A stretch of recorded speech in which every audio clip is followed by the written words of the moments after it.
colegas da revista Coaching Brasil, estamos aqui mais uma vez para um papo com o autor da nossa edição número 120, falando sobre liderança humanizada. E hoje nós vamos conversar com Paulo Monteiro, que já participou de outra edição, está aqui de volta para falar sobre a questão de liderança. Seja muito bem-vindo, Paulo. Obrigado, Luciano, obrigado pelo convite. É uma honra estar aqui. Maravilha. Paulo, eu acho que é o primeiro vídeo que a gente grava, então eu tenho que seguir um ritual que a gente faz com todos os nossos autores aqui. Se você já viu o vídeo nosso, você já sabe qual é a pergunta. A pergunta é muito simples, a resposta também é. Preparado? Paulo, quem é você? Eu disse que eu estava preparado, mas eu acho que eu menti, né? Quando eu vi os outros vídeos, eu falei, gente, essa pergunta... você começa com a pergunta mais difícil, né? Pois é. Eu acho que é um ser humano, sei lá, eu acho que eu sou indefinível, mas é difícil a gente definir, né, na linguagem. Mas eu penso em algumas características. Eu acho que uma pessoa muito inquieta, né? Desde pequeno, minha mãe dizia que eu era o que dava mais trabalho, porque eu perguntava por quê para tudo, dos filhos. Ah, não pode, por quê? Por quê? E aí, depois de ter me formado em comunicação social, trabalhei com publicidade e marketing, tive a oportunidade, uns anos depois, de estudar filosofia, e eu acho que não saciei essa inquietação, mas pelo menos eu acessei essa energia filosófica de fazer as perguntas, as grandes perguntas, e acabei trazendo isso para o mundo organizacional, né? Que é o que eu faço hoje como consultor, professor, autor, tentar trazer as perguntas que possam nos levar a um caminho significativo. E é isso que eu faço. Eu adoro provocar, adoro quando os meus alunos terminam a aula confusos. Uhum, Eles falam, pô, professor, porque é da confusão que vem o crescimento, né? com certeza. Então, Você falou que você começou dizendo que você é um cara inexplicável, é isso? assim, inexplicável não, indefinível. Indefinível, isso. Indefinível. Inexplicável não, acho que é mais indefinível. A definição na linguagem, ela recorta algo que é muito mais rico, né? Mas a linguagem é o que temos para nos comunicarmos, mas eu acho isso indefinível nesse sentido de é difícil fazer uma definição clara do que eu Uhum. sou, né? Eu acho que eu sou múltiplo, né? Esse Mas essa característica eu indefinível, acho que me... é, Oi? esse indefinível eu gosto bem também, mas a É. minha esposa, ela sintetiza numa palavra mais curta, esquisito. Muito bom. Que você sabe que em castelhano significa ótimo. Exatamente. Quando eu morei no México, eu ouvi algumas vezes isso. Nossa, isso que você tem é esquisito. Eu falei, gente, pessoas todas estão me achando esquisito aqui. Aí depois eu descobri que não. Esquisito lá. É. Então fala isso para sua esposa. Você fala para ela em português ou em castelhano? Então, e considerando que ela é descendente de espanhóis, então fechou. Eu sou Pronto. Então maravilhoso. você está bem. Você Eu está bem na fita. estou bem na fita. Muito bom, Paulo, vamos bater um papo aqui. E quem está nos ouvindo, né? Pessoa que trabalha em posição de gestão, de liderança, e por que eu falo gestão e liderança? Porque nós vamos dar uma separada nisso daqui, né? São Uhum. duas caixinhas um pouco diferentes. Então, que esse papo traga um pouco mais luz. Então, o artigo que o Paulo escreveu nesse nosso dossiê chama-se Esqueça o Líder, Abrace a Liderança.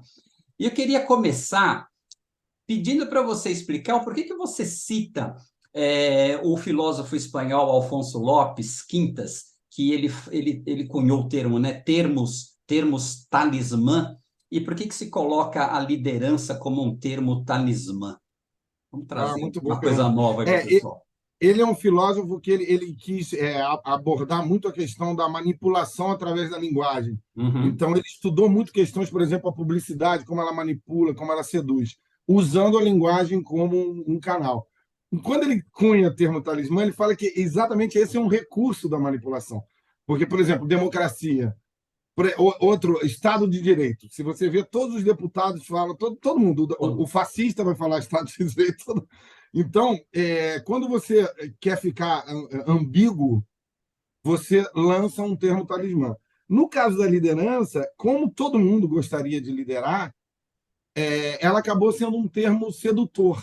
Então, se você bota a palavra líder num livro, na capa do livro, você pode ter certeza que as pessoas vão se interessar mais. Exatamente. Tanto é que a quantidade de livros que tem ali, líder, liderança, é enorme, porque isso vende. Uhum. Então, é isso que eu quis dizer. A gente precisa qualificar a liderança, né? Porque todo mundo sabe que gosta, que tem atração pelo o termo liderança. Mas de que liderança estamos falando? Então, eu começo o artigo assim, e as minhas aulas também. Vamos qualificar a liderança. Faz sentido o que a gente está falando dessa abordagem? Porque senão eu estou falando de uma coisa, o outro está achando que é outra, né? Então, essa foi a ideia do trazer o Alfonso aí Legal. para o artigo. Então, vamos falar um pouquinho sobre o estado da liderança, né? E uma coisa interessante é assim, se a gente fala, olha, segundo a professora da universidade, Zequinha de Abreu, você fala, quem que é essa mulher, pelo amor de Deus? Então, assim, eu acho legal que a gente traz uma pessoa, né, de peso, né? Então, segundo a Bárbara Kellerman, professora de liderança de Harvard, opa, aí vamos parar para ouvir a pessoa, né? Me permita ler um trechinho que você coloca aqui no seu artigo. E a Bárbara diz o seguinte: apesar das enormes somas de dinheiro e tempo despendidos na tentativa de ensinar pessoas a liderar, ao longo de cerca de 40 anos de história, a indústria da liderança não melhorou a condição humana de maneira significativa, mensurável ou importante. Enquanto essa indústria vem progredindo, o desempenho dos líderes, de modo geral, está fraco e, em vários aspectos, pior que antes, frustrando aqueles que acreditam que os especialistas possuíam as chaves do reino. E aí, Paulo, como é que está a liderança hoje em dia? Então, esse livro, brevemente, vou até fazer uma confissão. Às vezes eu sou um pouco preconceituoso com as lojas que vendem livro nos aeroportos, né? Porque como é uma coisa mais varejo, tipo, são os 5 passos, né? Exatamente. Engraçado, esse livro, cara, esse livro eu viajo muito, eu estava no aeroporto, eu olhei o título, falei, opa, O Fim da Liderança é o título do livro. Falei, isso aqui me interessou. Eu comecei a folhear, vi as referências dela, falei, opa, gostei, comprei e gostei muito do livro. Na verdade, ela faz um meia-culpa, porque ela trabalha em Harvard há 30 anos Uhum, e ela é da indústria da liderança, né, que uhum, fabrica livros e aulas e tal. E uma das coisas que ela traz é esse lídercentrismo no poder formal, né?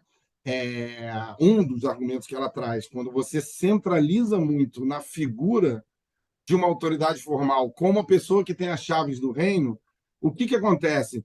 Você reduz a capacidade daquela coletividade de lidar com seus desafios, porque ela olha para o iluminado e fala: nós somos seguidores, né? Ele ou ela é o seguido.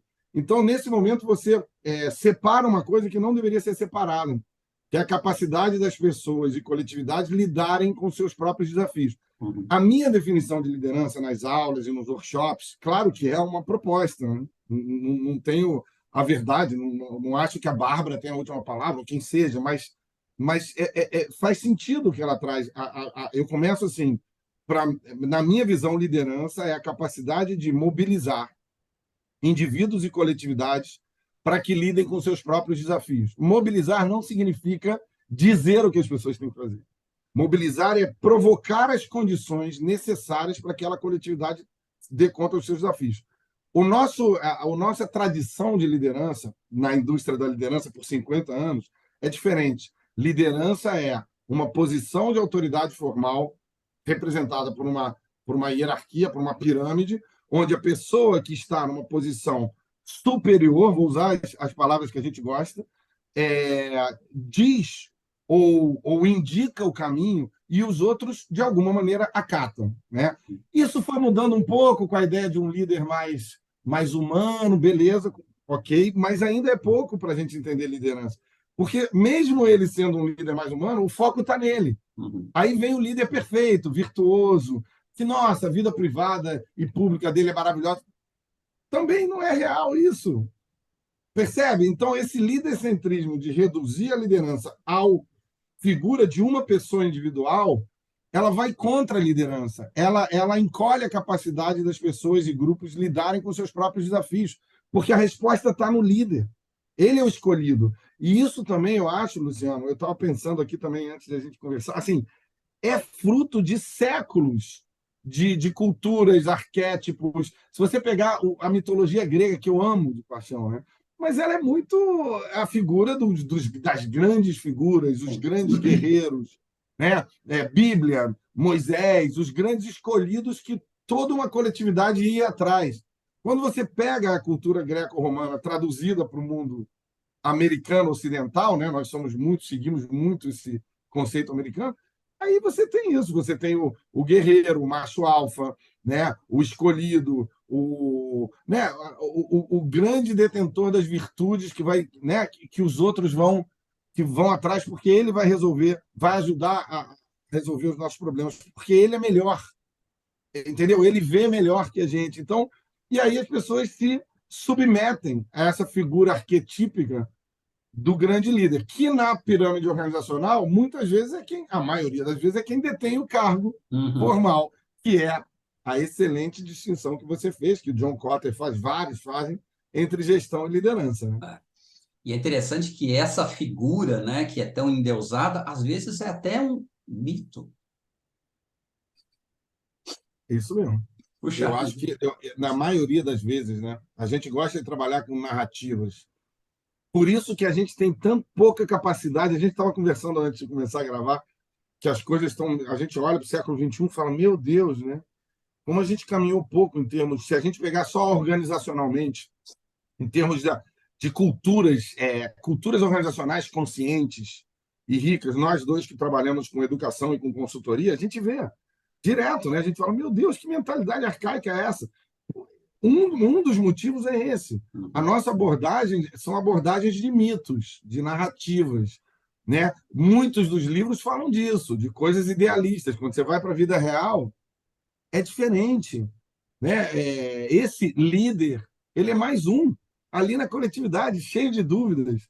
Né? Agora, tirar essa figura do líder, nossa, isso causaria um vácuo, ao meu ver, social, né? Porque você falaria, ué, então, cadê o meu poder? Uhum. Eu fiquei sem poder porque alguém falou que liderança não é a figura do líder. E aí a indústria, eu me perguntei quando eu li o livro da Bárbara, sabe? Eu falei, caramba, a indústria. Mas é óbvio que a indústria da liderança falou disso. Ela vive disso. Sim. Quem compra o livro é o CEO, o board, entendeu? Eles vão para os offsites das consultorias que falam disso, ou para os cursos caríssimos das escolas de negócio, e eles querem ouvir isso, eles querem que validem que eles são os líderes, Uhum. os escolhidos. Então, se retroalimenta, sabe? É uma coisa, eu acho, meio nefasta, porque ela vai se retroalimentando. Então, a gente tem que hackear isso, né? Sim. E aí pouquíssimas organizações estão dispostas a isso. Eu estou trabalhando com uma ou duas que estão se dispondo a isso, porque são pessoas, né, eu acho, em outro nível de consciência, mas são pouquíssimas. A Uhum. maioria, quando ouve isso, fala: ah, legal, Paulo, é interessante a reflexão, mas não quero pagar para ver, não, porque. Ah.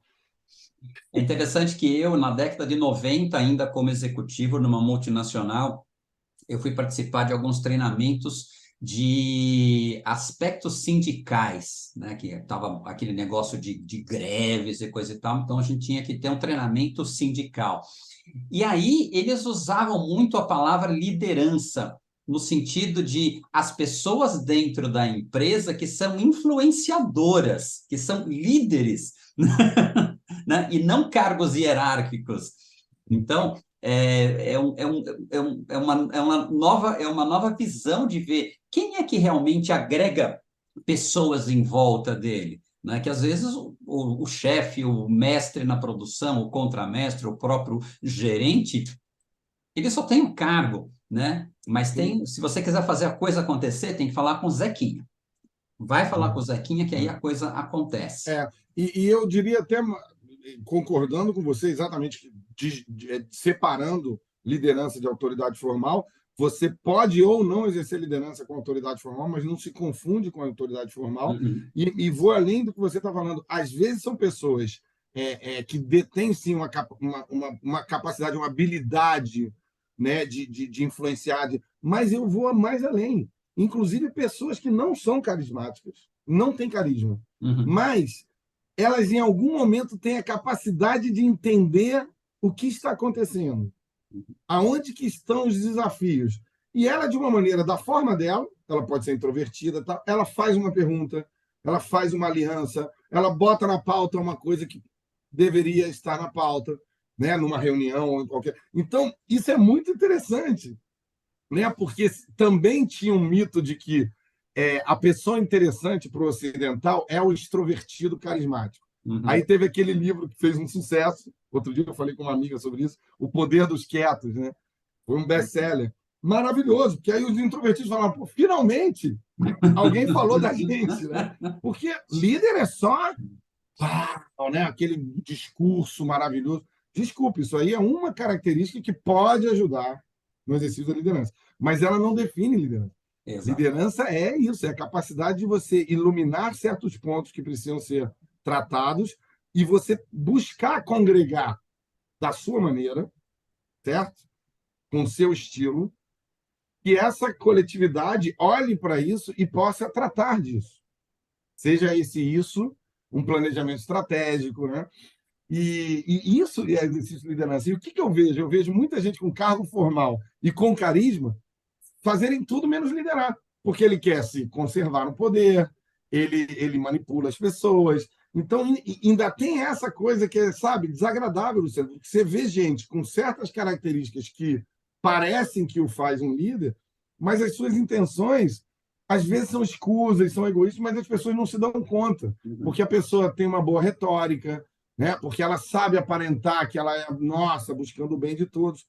Quando você vai vendo algumas ações, você fala, peraí, mas essa pessoa está enrolando a gente, sabe? Você começa a ver, isso não é liderança, porque a liderança, o exercício da liderança, deveria ter uma coisa meio assim, é, é, saudavelmente buscando o melhor, o bem comum. Uhum. E isso são poucas pessoas, o bem comum, o bem da organização, o bem da sociedade. São poucas pessoas que estão comprometidas com isso. A maioria está comprometida com se dar bem, entendeu? Qual vai ser o meu bônus e tal. E quando você vai vendo isso, as coisas vão ficando mais claras, sabe? Com anos de experiência, você vai vendo, você fala, nossa, parece que você fica com, sei lá, um infravermelho, assim, vendo, você fala, meu Deus do céu, as pessoas não estão se dando conta disso, Uhum. né? E aí, enfim, liderança eu acho que tem a ver muitas vezes com hackear esses sistemas, é, é, é, digamos assim, impuros, esses sistemas, sabe, viciados, né? Às vezes é hackear isso, só que traz risco, né, Luciano? Quando você vai hackear esses sistemas, óbvio que quem se beneficia dele vai saltar Exato. ou vai querer te excluir. Uhum. Então, por isso que eu gosto do Ronald Heifetz, que eu cito, também um professor de Harvard, mas podia ser de qualquer outra universidade, não é porque é de Harvard, mas ele fala assim, um livro dele, que é o que eu mais uso, é Liderança no Fio da Navalha. Então, ele tira essa coisa romântica do líder, todo mundo, meu líder, para um exercício de uma liderança perigosa, que traz risco, mas que vale a pena pela causa, entendeu? Sabe? Uhum. Porque vai valer a pena, vai levar aquela coletividade a um outro patamar. Só que ela tem um risco. Quando eu falo isso assim, os alunos e tal, as pessoas elas falam, nossa, eu queria estar recebendo outras notícias, sabe? Eu não queria estar falando de fio da navalha, porque eu não sei se eu estou disposto a ir para o fio da navalha. Eu não quero isso. Aí eu falo, então vai ser muito difícil você liderar, porque a liderança vai ter que romper com o status quo, Uhum. com uma inércia. Você vê que é outro tipo de linguagem que a gente está falando, mas é o mundo como ele é. A vida é assim. Exatamente. A vida é assim. Agora, sim, se fala muito em liderança, né? Que nem você falou, é só botar líder na capa de um livro que a venda ela já estoura. Agora, vamos falar do pessoal que o cara lidera. E vamos pegar as pesquisas que a gente vê por aí, e ao longo da minha vida aí, 40 anos organizacional, os números não têm mudado. De 80% a 90% das pessoas que trabalham dentro das organizações são infelizes. Elas se sentem infelizes e em várias palestras que eu dei, eu fazia uma brincadeira, né? A brincadeira era assim, imagina que você ganhou R$ 5.000. Você pediria a conta? Não, numa plateia de 500 pessoas, um ou dois levantava a mão. Se você ganhasse 50 mil, você pediria a conta? O número de mãozinha ia levantando, e eu ia subindo o valor e o número de mão ia subindo. E aí a questão é, cara, como é que está funcionando os processos de seleção para você adequar o talento da pessoa com aquilo que ela gosta de fazer, com a necessidade de ganhar dinheiro para sobreviver? Então, assim, as empresas têm demonstrado essa preocupação de colocar pessoas certas nos seus lugares certos para que elas sejam mais felizes. Tempo hoje que se fala tanto em felicidade. Uhum. Eu acho que tem vários tipos de empresas, né, em distintos níveis de consciência que a gente chama. Tem empresas que ainda olham só para o bottom line, pro EBITDA, enfim, e recruta só olhando para o currículo, que eu acho que isso aí, sinceramente, ficou no passado. Agora, tem empresas que elas estão virando a chave, sabe? Em 2019, eu li um artigo legal, não sei se foi numa revista do MIT, uma dessas, mas falando sobre QA. QA é o quociente de adaptabilidade. Interessante isso. Além do QI, né? Hum, Então, que é um tipo de inteligência, a capacidade da pessoa de se adaptar, de evoluir, de flexibilizar as suas crenças, enfim. E aí falavam pessoas, não sei se eram executivos de RH, não me lembro exatamente quem, mas quem trabalhava com recrutamento falando de que estão inserindo isso, esse QA, nas suas dinâmicas e processos de recrutamento. E veja, por quê? Porque ele fala, para a minha empresa, a pessoa que é capaz de ser flexível e se adaptar é fundamental. Então, eu quero pessoas que tenham essa propensão, porque senão a pessoa não vai se adaptar na minha empresa. Então, existem empresas que já estão entendendo que se ela não busca saber quais são as qualidades e estilos de quem está entrando, vai ter ali uma descompensação entre o que a pessoa gostaria ou tem e o que a empresa quer. E isso vai gerar desengajamento, infelicidade, etc, etc. A Natura já tem anos, fez uma coisa belíssima, assim, super original, já deve ter, sei lá, uns 10 anos. Ela abriu um concurso, digamos assim, um processo de trainee, e ela falou assim, o anúncio era uma empresa de bens de consumo que acredita nesses valores, e ela listou os 5 valores chaves dela, está abrindo um processo, um programa de trainee. Eles falaram que 40% menos de candidato eles tiveram em relação ao ano anterior. hum, Porque muitos se inscreviam para trabalhar na Natura, e não porque se ela tinha tal ou qual valor. Olha que interessante, né, a sacada deles. Eles falaram, eu quero pessoas que acreditem nesse valor. Eles já fizeram um filtro só no anúncio do programa de bem, trainee. uhum, Então, eu acho que, sabe, Luciano, eu vejo que tem empresas que estão despertando para essa condição sine qua non de você ter pessoas mais aderentes ao que você acredita e seus valores e a cultura. Agora, tem de tudo, né? Tem empresas que elas buscam só o técnico, né? Aí promovem o técnico depois a gestora, aí ele tem crise, porque ele não entende. Ele nem não é que ele não entende, ele não quer trabalhar com pessoas, com as suas questões, né? Então, eu trabalho para diferentes tipos de empresas assim, empresas que eu sinto que estão entendendo, que são mais contemporâneas, e empresas que ainda têm coisas arcaicas, né?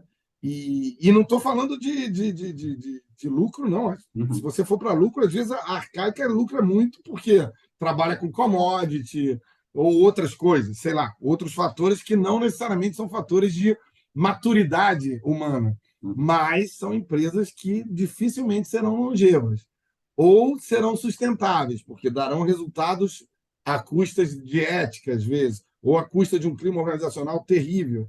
Então tem essa, não é? Você olha para o resultado, você fala, mas então por que eles estão falando de humanização nas empresas? Porque não dá outra. Esse resultado tem um prazo de validade, entendeu? sim. Enfim, mas eu observo isso. Eu acho que é uma mescla, mas eu sou otimista para algumas empresas que estão acordando em relação a isso que você falou. Legal.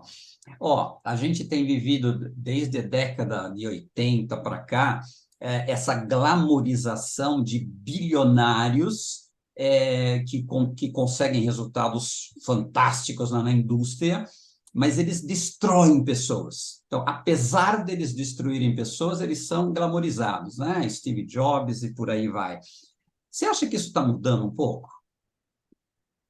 Essa é uma ótima pergunta, Luciano. Aí eu vejo as duas coisas. Aí eu acho que eu não sou tão otimista assim, É, em relação a essa vamos considerar o da moda hoje, que é o Elon Musk. Eu estava pensando nele. Eu estava pensando nele, porque eu não sou tão otimista, porque a indústria da mídia ela mudou no sentido de que agora é streaming, agora é rede social, mas ela continua com a mesma lógica, que é assim: nós vivemos de histórias de pessoas famosas, interessantes, polêmicas, o que for. Então, outro dia o Elon Musk estava numa rave, viralizou de uma maneira ele dançando numa rave. Pô, legal. Eu poderia gostar de uma rave. Qual é a história do Elon Musk numa rave? Mas é porque não é alguém dançando na rave, é o Elon Musk dançando na rave. Então isso viraliza, todo mundo quer ver o Elon Musk, porque ele é uma figura. Né? Ah, mas ele demitiu 50 mil pessoas por e-mail. Ah, mas, tipo, gente, vamos lá, vamos falar do que interessa, do que dá curtidas. Entendeu o que eu estou dizendo? Então, assim, o mundo está estranho, como a gente estava conversando antes, porque a quantidade de likes passou a ser uma das coisas mais relevantes, porque isso tem a ver com monetização, com quanto você vai ganhar dinheiro, porque tantos likes você vai ter um sponsor, né? Tantos inscritos no YouTube, né? A Anitta, eu não tenho o conhecimento dos bastidores, mas saiu uma matéria há alguns meses dizendo que ela fez uma robotização no Spotify para ela ser votada, para ela ser escutada no Spotify. Ela rompeu todos os recordes, né? Ela foi a cantora mais. Então, não vou entrar no mérito dessa discussão, mas está tudo muito estranho agora, porque os Big Brothers que ganham com a mesma pessoa votando 50 mil vezes. Você percebe? Então, Sim. a digitalização ela não corresponde, por exemplo, a você ser popular hoje não significa que o número de curtidas ou players no Spotify significa pessoas que estão te escutando. Você percebe? Então, tá tudo muito doido nesse sentido, né? Você tem mitos que se confundem com o mundo virtual. É quase como se o Elon Musk, no caso, fosse um avatar. E ele é um dos caras mais ricos do mundo. Ele está ali com Bezos, sei lá, essa coisa até me dá preguiça. O cara tem 600 bilhões de dólares. Essa é a preocupação dele agora, né? Ele precisa ter alguma coisa para. Então, a minha resposta para você é essa. E aí, de novo, a Bárbara Kellerman. Ela fala: tem alguma coisa errada na forma que a gente ensinou a liderança. Por que essas pessoas são endeusadas ainda? Né? E pessoas que estão exercendo uma liderança maravilhosa, sei lá, eu penso no Edu Lira, do Gerão Falcão, acho que ele está cada vez mais conhecido, mas você vai ver, e ele tenta falar com o Elon Musk não escuta ele. Várias vezes ele já falou. Vamos conversar, Elon Musk. Entendeu o que eu quero dizer? Assim, por quê? Porque o que dá Ibope ainda é essas grandes figuras, né? Do startup, do jovem da startup que ficou bilionário. Eu vejo no meu Instagram, que eu sigo algumas revistas de negócios, gente, que preguiça. As manchetes assim: fulana abriu um negócio e ficou bilionária em um ano. Só falam disso. Aí você fala: tudo bem, gente, parabéns para ela, vamos tentar entender o que ela fez, mas por que isso domina as pautas? Porque, na verdade, o que move o mundo é poder e dinheiro. Assim, se a gente for bem resumir as coisas, é isso que domina. O SG está fazendo sucesso porque algumas pessoas entenderam que realmente o planeta vai ser destruído. Então, grupos de investimento, talvez porque querem viver um pouquinho mais, falam: cara, se você não tiver um SG sólido, eu não vou investir em você. Aí os CEOs começam, todo mundo começa a falar em SG. Todas as escolas de negócio começam a dar curso de SG, porque se a gente não fala disso, a gente está fora. Mas aí eu vi uma notícia outro dia da Mata Atlântica ameaçada de ser extinta. Então, assim, de que SG a gente está falando, né? Exatamente. Porque a empresinha empresinha não, empresonas, como a gente vê algumas, contratar uma agência de publicidade e fazer uma campanha bilionária, porque ela tem em caixa bilhões, para dizer que ela é sustentável, quando você vai ver para o histórico dela, que não é bem assim, enfim, isso nos gera um pouco de desconfiança, né? É. Então, E é, é e é isso. também, e é também interessante a gente, enquanto consultor, a gente vai para uma empresa grande, multinacional, e escuta a demanda deles, e aí você olha a plaquinha, eles estão nas 50 melhores empresas para se trabalhar. Fala, não, tem alguma coisa errada aqui, ou alguma coisa errada. Mas isso aí eu formei a minha opinião sobre isso, sabe? Eu acho que tem muita. Essa coisa dos rankings não me pega mais. Tem muita coisa envolvida ali, Com entendeu? certeza. A própria relação com quem ranqueia, com quem é ranqueado. Eu acho que, de novo, é um sistema que se retroalimenta, entendeu? Então, saiu que essas vinícolas, uma das vinícolas aí que trabalham com escravidão, estava nas listas das melhores. Então, sinceramente, É, eu, enfim, não quero desmerecer quem faz os rankings, mas a vida como ela é um pouco diferente disso, sabe? com certeza. A gente precisa ser mais cuidadoso, ao meu ver, com as questões dos rankings, mas às vezes a gente olha muito para isso, sabe? Com uma importância. Eu que estou nos bastidores das empresas, vejo que a gente tem que ser cuidadoso, né? Eu prefiro não olhar muito para essa coisa dos Com rankings, sabe? certeza. Querido, para fechar nosso papo aqui, eu recomendo para as pessoas que, além de lerem o seu artigo aqui na revista, que leiam, comprem também e leiam o livro seu, A Reinvenção da Empresa Projeto Ômega. Aliás, não é um livro, mas é um dos seus livros, né? E eu queria que você falasse um pouco do seu novo livro que está saindo no mercado em breve, que é Os Quatro Passos Essenciais para a Pessoa Ser um Líder de Sucesso. Você vê que eu já saí dos 5 para os 4, né? É porque eu acho que eu resolvi ficar rico escrevendo livro. Porque antes eu queria ajudar as pessoas a ficarem mais inquietas, a refletirem. Agora não, agora eu quero ficar rico. E venda, Aí, e uma coisa importante, venda exclusiva nos aeroportos. eu falei, cara, chega dessa coisa de querer ser inspirador e tal. Vamos ganhar dinheiro, né? Pessoal, é Então, brincadeira, viu? Não tem nível de quatro passos, não, não, brincadeira. tá cozinhando um livro que deve sair o ano que vem, né? Ele já está feito, pronto, os conteúdos, o conteúdo, mas agora a gente está naquela fase de revisão, né? Enfim, é um livro que eu combino, eu trago a filosofia que eu adoro para o mundo organizacional. É um Legal. projeto que eu já tenho há anos e ele está se concretizando, já temos editora e tal. Mas, enfim, só para também. E Oh, o livro da Reinvenção da Empresa foi um projeto com um colega chamado Vanderlei Passarella, que hoje ele é um formador de conselheiros. Ele está com um projeto belíssimo de formação de conselheiros e ele é da nossa vibe, né, de humanização nas empresas. A gente se encontrou num congresso, nos conhecemos os dois palestrantes e resolvemos escrever um livro.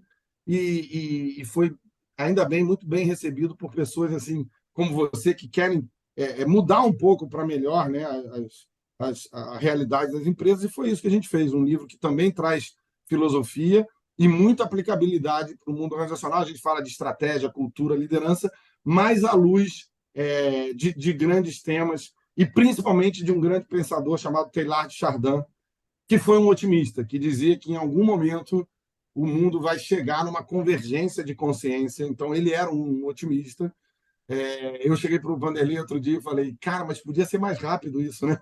Ele falou, Paulo, paciência, a gente não vai estar vivo, mas que é o ponto ômega, né? Que o com Chardin certeza. fala, o ponto ômega é um ponto de convergência de consciência, onde essa superconsciência vai nos levar a um outro estágio de humanidade.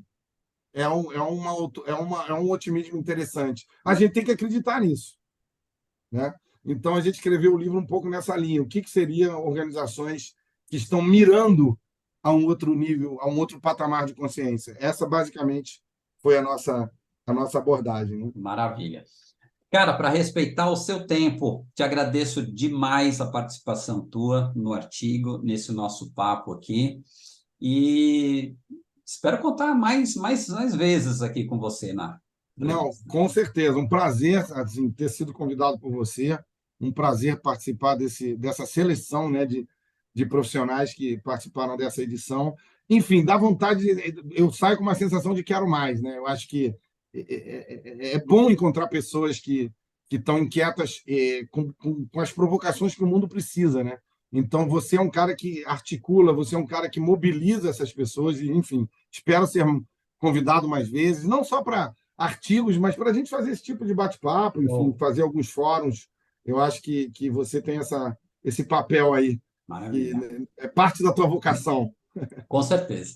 Pessoal, para ler todos os artigos desta edição e de todas as nossas outras edições, temos 121 edições no ar ao longo desses 10 anos da revista Coaching Brasil. Torne-se assinante premium, acesse tudo isso por um dinheirinho tão baratinho, menos de uma pizza por mês, você acessa todo esse conteúdo maravilhoso.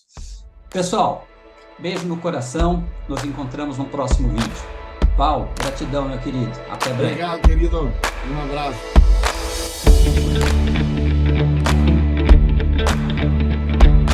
E aí, gostou desse vídeo? Se esse vídeo fez sentido para você, a reciprocidade que eu te peço é você curtir esse vídeo, deixar um pequeno comentário e compartilhar esse vídeo com outras pessoas que também, assim como você, se interessam pelo desenvolvimento humano. Inscreva-se no nosso canal para receber mais atualizações sobre novos vídeos que estamos fazendo. Se você busca conteúdo de qualidade sobre desenvolvimento humano, considere assinar a revista Coaching Brasil.